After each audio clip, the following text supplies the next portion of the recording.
जय श्री राधे कृष्ण।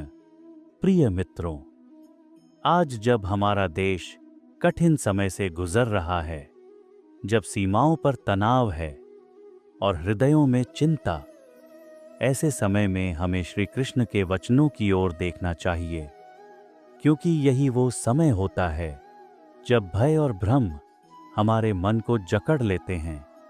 जब हर व्यक्ति यह सोचता है, क्या आगे अंधेरा है या कोई उच्च उद्देश्य छिपा है इन परिस्थितियों में, श्री कृष्ण ने गीता में एक अमूल्य सत्य कहा था।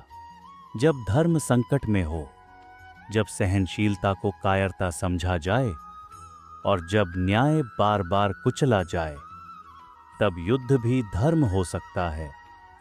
हमें यह समझना होगा कि युद्ध कभी भी पहला विकल्प नहीं होना चाहिए, किंतु जब कोई राष्ट्र शांति की हर राह पर चल चुका हो और फिर भी उसके धैर्य की परीक्षा ली जाए, तो अंत में एक ही द्वार बचता है और वह है धर्म युद्ध का। यह युद्ध केवल तलवारों का नहीं होता, यह युद्ध आत्मबल का होता है। यह युद्ध उस सत्य का होता है जिसे कोई ताकत झुका नहीं सकती। अर्जुन भी एक क्षण के लिए विचलित हुआ था। उसने अपने शत्रुओं में अपने सगे संबंधियों को देखा।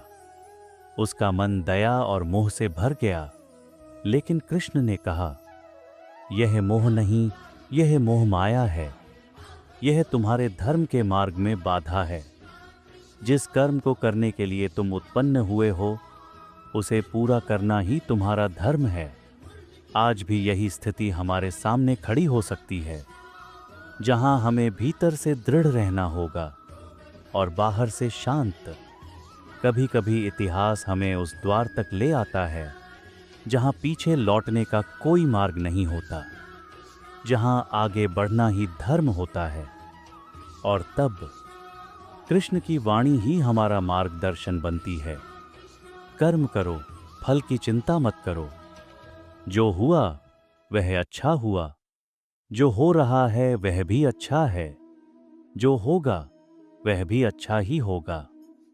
यह वाणी हमें सिखाती है कि जो भी परिस्थिति आए, हमें अपने कर्तव्य से विचलित नहीं होना है।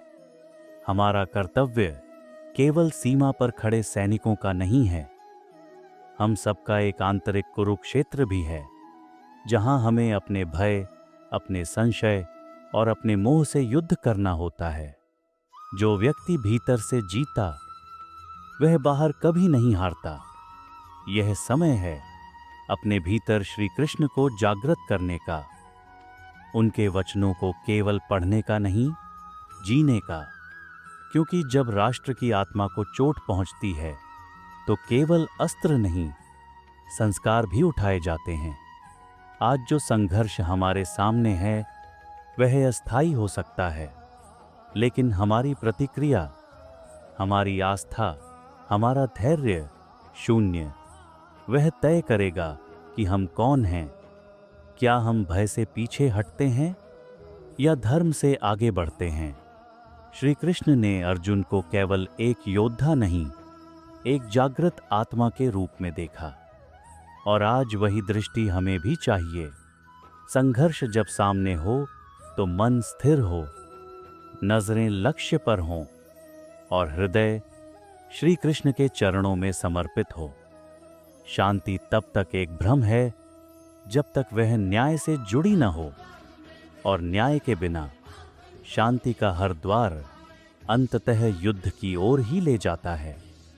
लेकिन यदि उस युद्ध का आधार धर्म है, तो वह विनाश नहीं, पुनर्निर्माण का प्रारंभ बनता है। आज नहीं तो कल हर युग को अपना कुरुक्षेत्र चुनना ही पड़ता है। तो यदि वह समय आए, तो हम श्री कृष्ण की तरह निर्भय हों, उनके जैसे शांत और स्पष्ट, और अर्जुन की तरह अपने कर्तव्य के लिए तैयार। अगर यह संदेश आपके मन को छू गया हो, तो चैनल जरूर सब्सक्राइब करें और ऐसे ही भावपूर्ण, प्रेरणादायक कृष्ण संदेशों को नियमित सुनते रहें। जय श्री कृष्ण, जय भारत।